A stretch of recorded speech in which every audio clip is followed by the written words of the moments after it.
Quand on est enceinte ou qu'on vient d'accoucher et qu'on se penche un petit peu sur le monde du portage bébé pour se dire tiens pourquoi pas, on regarde les tutos et là on se dit mon dieu ça m'a l'air très compliqué, surtout avec des trucs qui font 15 mètres de long, comment je vais bien pouvoir faire? Rassure-toi justement, ici je vais te montrer un nœud de base avec une écharpe extensible, c'est les écharpes en matière t-shirt, très facile à mettre en place et surtout très pratique parce qu'une fois mis tu n'auras pas besoin de le renlever. Mais surtout c'est un nœud qui va te sauver la vie et qui va vous sauver la vie à toi et ton bébé. Bonjour et bienvenue sur cette nouvelle vidéo, je m'appelle Céline Beau, je suis accordeuse d'aide pour Mompreneur. Effectivement, j'accompagne les mamans à pouvoir accorder leurs aspirations personnelles, familiales et professionnelles pour pouvoir gagner en liberté. Donc, de quel nœud s'agit-il? Tu peux le regarder ici à l'écran. Voilà, tu peux le retrouver dans les écharpes Je porte mon bébé, Boba et compagnie. Mais avant de passer à la partie technique et de comment justement se met en place ce nœud de portage, je vais te montrer quelques situations, voir si déjà tu t'y reconnais ou si tu les avais envisagées pour te permettre peut-être, pourquoi pas, de décider entre prendre une écharpe de portage ou prendre une poussette. Quand ton bébé arrive au monde, les premiers temps, c'est pas forcément évident de le comprendre et puis il arrive aussi que ton bébé, il pleure puisque c'est son seul moyen d'expression. Pour différentes raisons, il a faim, il a la couche sale, il a mal à son bidou, ou il a du reflux, ou tout simplement, il a juste un petit peu peur, il a juste besoin de réconfort. Donc, tu vas te retrouver, selon le bébé et comment se passent les quelques semaines qui vont suivre, avec peut-être un bébé qui va avoir besoin d'énormément être à bras. Et quand tu viens d'accoucher, t'es déjà extrêmement fatigué par ton accouchement et le fait de pouvoir porter ton bébé, ça fatigue. Les bras, ils en peuvent plus, le dos, il est en compote et surtout, du coup, tu te retrouves avec un bébé à bras et tu ne peux plus rien faire puisque tu as un bras et une main de prise. Il ne t'en reste plus qu'une pour pouvoir faire différentes tâches et puis surtout pour pouvoir vaquer à tes occupations, peut-être même te promener ou autre. Donc ça, c'est une des premières raisons pour lesquelles le portage va pouvoir te sauver. Non seulement il va libérer tes mains, mais surtout il va permettre d'apaiser ton bébé et de soulager certains de ses maux. Autre raison pour laquelle l'écharpe de portage est extrêmement importante, c'est que dès que tu vas vouloir te déplacer avec ton bébé, il va falloir que tu le transportes dans un cosy, notamment si tu prends la voiture. Et donc, beaucoup de mamans, en fait, mettent le bébé dans le cosy dans la maison et puis se retrouvent à porter le poids du bébé plus le poids du cosy, sauf que dans les 8 semaines qui suivent l'accouchement, il est fortement déconseillé de porter des charges. Et un bébé plus un cosy, c'est extrêmement lourd et là, ton périnée, il en prend un coup. Donc, l'écharpe de portage, c'est hyper intéressant parce que le cosy, tu peux le laisser dans la voiture, tu installes bébé à la maison dans ton écharpe, tu peux mettre ton manteau par-dessus et puis hop, arrivé à la voiture, tu le déposes dans le cosy et tu es tranquille. Et ce fameux cosy, donc là tu peux voir à l'image, madame est toute souriante, mais en fait parce que bébé déjà n'est pas dans le cosy, parce que monsieur est à côté d'elle, donc peut-être que monsieur va porter le cosy, mais quand tu te retrouves toute seule à la maison parce que papa il est reparti travailler, c'est toi qui tapes le cosy. Et ce cosy, tu le prends et puis tu le mets dans ton caddie, et puis là t'es en stress de est-ce qu'on va pas te voler ton bébé, et puis c'est pas très pratique. Et au-delà de ça, je dis c'est très encombrant et surtout c'est lourd, d'accord ? Autre situation où l'écharpe de portage va pouvoir te sauver, c'est quand justement tu vas vouloir te balader. Souvent, on se pose la question par rapport à une poussette et en fait, faut y penser, quand tu vas en poussette, tu peux pas aller partout. Parce que selon les routes et selon la taille des trottoirs, ta poussette ne passe pas. Et comment te dire que dans les pavés, pour l'avoir moi-même expérimenté pendant un été, mon Dieu que j'ai regretté parce que impraticable. Les trottoirs beaucoup trop petits, la poussette et pourtant c'était une toute petite poussette à l'époque parce que j'étais pas formée sur le portage. Et je me suis dit, qu'est-ce que c'est que cette galère? En fait, tu peux pas aller où tu veux.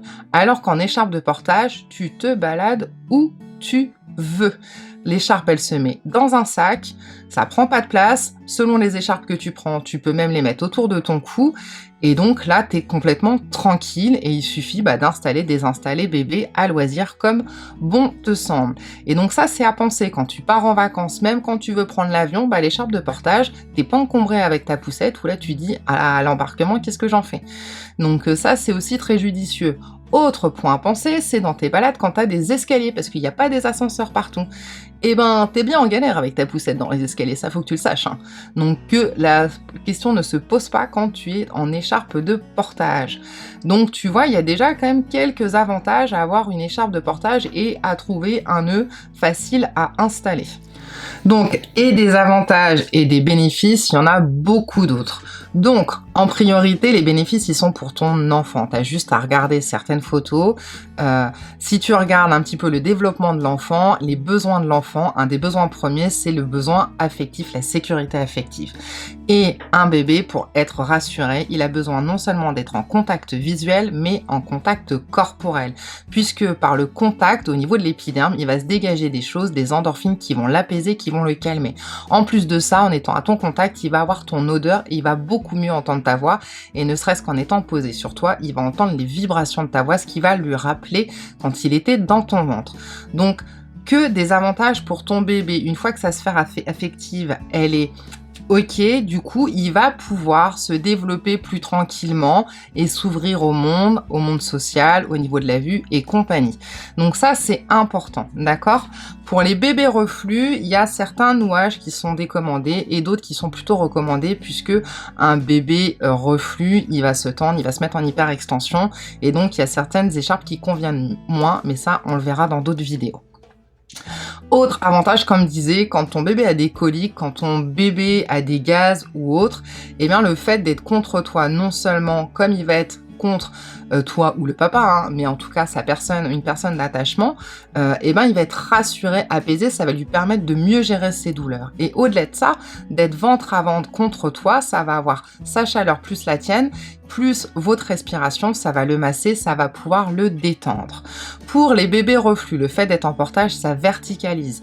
Donc, ça limite, ça atténue les remontées, puisqu'un bébé reflux, il faut qu'il soit verticalisé au maximum, avoir un lit proclive et compagnie. Et donc, en portage, surtout que un bébé reflux, c'est un bébé qui a mal, qui pleure énormément, et donc d'être contre toi, je t'assure, par expérience, ma fille a été RGO++++++, et j'ai découvert le portage très tardivement, mais ça m'a quand même sauvé une partie. D'accord? Donc ça, c'est aussi important à avoir en tête.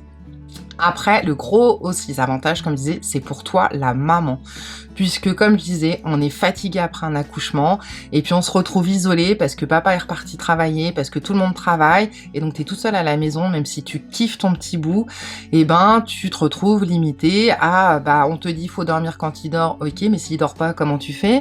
Et puis, quand il dort pas, si tu l'as à bras, comment tu fais? Et donc le fait d'avoir une écharpe de portage, va pouvoir te permettre de refaire des choses à la maison et puis pouvoir te balader tranquillement avec ton petit bout contre toi. Maintenant, en plus, il y a plein de vêtements de portage qui sont hyper adaptés pour ça. Donc voilà toutes les bonnes raisons. Donc maintenant, ok, j'ai essayé de te montrer des preuves, de te convaincre de l'intérêt du portage. Passons à la pratique. Donc, voyons si pareil, tu as déjà ou tu t'es déjà imaginé dans ce genre de situation.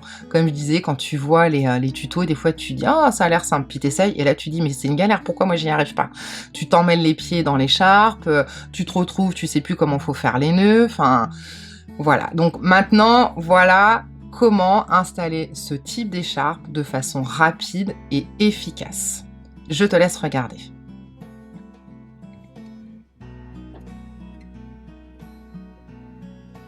La classe, non? 18 secondes. Bon, ok, c'était une petite blague, je l'ai mis en mode accéléré. Maintenant, je vais te le passer en mode normal, en vitesse normale, et t'expliquer détail par détail ce qu'il faut que tu fasses et surtout ce à quoi il faut que tu fasses attention. Donc, ici, sur les écharpes extensibles, cette petite étiquette, il faut que tu la mettes au centre, au niveau de ta poitrine, d'accord? Et puis, tu viens mettre le bandeau comme un peu comme un t-shirt bandeau, tu viens l'enrouler par derrière et hop, tu vois, tu passes par-dessus ton épaule comme si tu enfilais une manche de gilet. Tu attrapes celui d'en dessous, tu le passes derrière sans rouler, sans vriller, et là pareil, tu enfiles ta deuxième manche de gilet, tu viens le passer par-dessus ton épaule. Tu vois ici bien à plat les deux pans, ici devant tout est bien à plat, tu peux vérifier, regrouper tout sur ton épaule pour qu'après ce soit beaucoup plus pratique, derrière tu vas avoir installé. Tu regroupes tout comme un petit gros paquet je dirais pas le nom. Tu viens ici descendre en rouleau ton bandeau central et tu viens passer les deux pans de tes épaules à l'intérieur entre ton ventre et le bandeau de ventre. D'accord? Tu as donc deux pans de part et d'autre.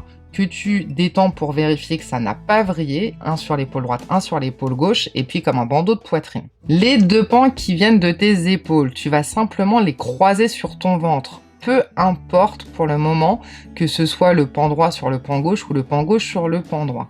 Et puis tu les emmènes derrière, tu viens de nouveau faire un croisé derrière que tu ramènes devant.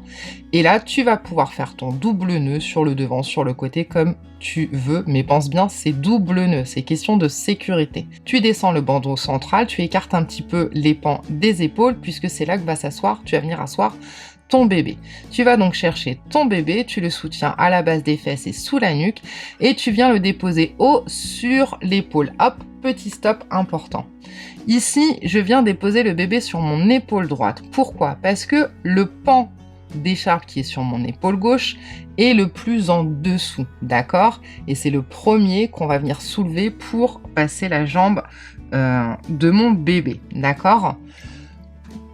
Donc, c'est extensible, d'accord? Donc, on tire sur l'écharpe pour venir placer le bébé et on tire pas sur les jambes de bébé pour placer bébé dans l'écharpe. Pense à ne pas rester immobile, sinon ton bébé va s'agacer.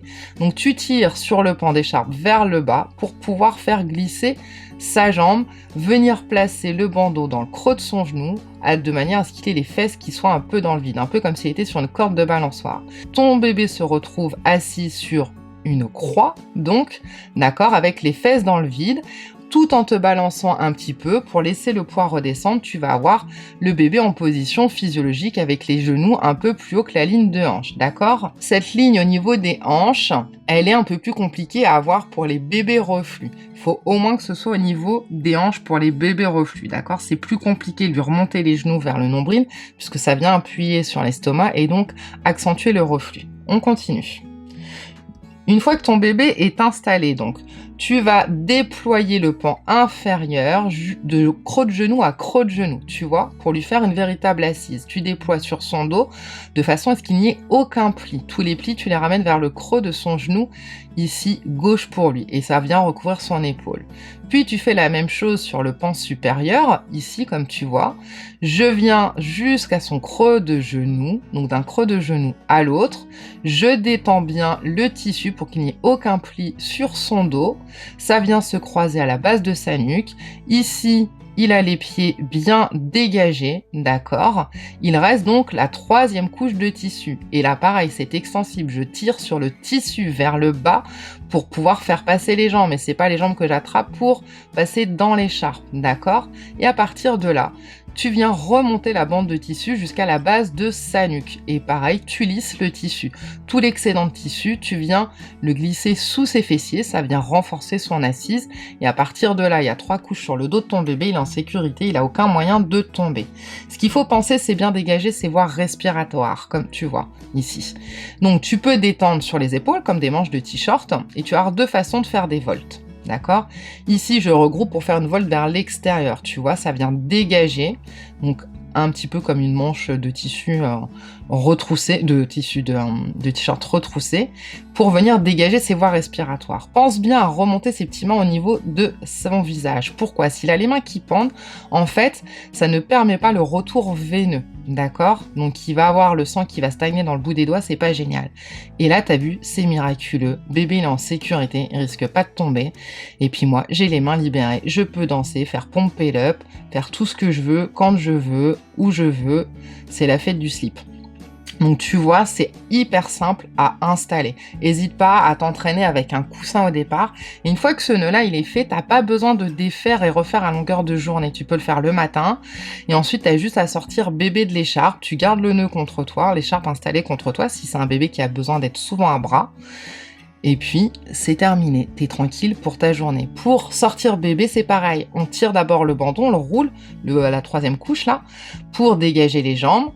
Tu viens ouvrir la croix, mais tu gardes bien la croix. Tu sors pas bébé tout de suite. Ça lui fait un soutien au niveau de sa base, au niveau de ses fesses, d'accord? Toi, tu as ta main à sa nuque. Et puis là, par contre, pour sortir bébé, on l'attrape pas par les bras pour le monter. C'est pas terrible pour les articulations. Non.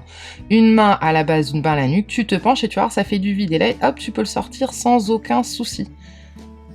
et tu viens le déposer tranquillement sur son lit, comme tu veux, et là t'es Wonder Woman. Tu te sens hyper maman, super maman, Wonder maman, ce que tu veux, d'accord? Donc c'est tout tranquille. Chose que je précise pas dans la vidéo, comme on voit dans beaucoup de tutos, où on voit un pan d'écharpe recouvrir ici un peu pour protéger du soleil ou je sais pas quoi, la tête de bébé. À éviter à tout prix, d'accord? Pourquoi? Parce que ça vient bloquer en fait les mouvements de bébé. Imagine-toi, t'as un truc ici sur ta tête, puis tu peux pas tourner ta tête. Donc comment tu veux que bébé il découvre un petit peu le monde, d'accord? Et au-delà de ça, c'est si jamais tu fais pas attention et que ton bébé il tourne, eh ben il a les voies respiratoires qui se retrouvent prise, donc il peut plus respirer. Donc non, s'il y a du soleil, eh ben tu lui mets un chapeau. S'il fait froid, tu lui mets un bonnet. On couvre les extrémités, mais pas avec les pans d'écharpe, sinon ça va venir faire des blocages et là tu vas pouvoir l'emmener voir un ostéo. D'accord? Donc, j'espère que cette vidéo tuto va t'avoir été utile, va t'avoir permis d'y voir un peu plus clair et de prendre peut-être une décision, de faire un choix, d'accord?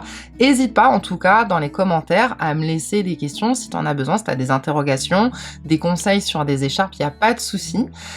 N'hésite pas à liker, à partager, je te rappelle, autour de toi, parce que des mamans qui se sentent démunies, débordées, des bébés qui pleurent, il y en a énormément, et ça pourrait sauver une de ces mamans également. Donc ce sera avec grand plaisir de pouvoir l'aider. Sur ce, je te souhaite une excellente fin de journée, prends bien soin de toi surtout, et on se dit à très vite dans les prochaines vidéos.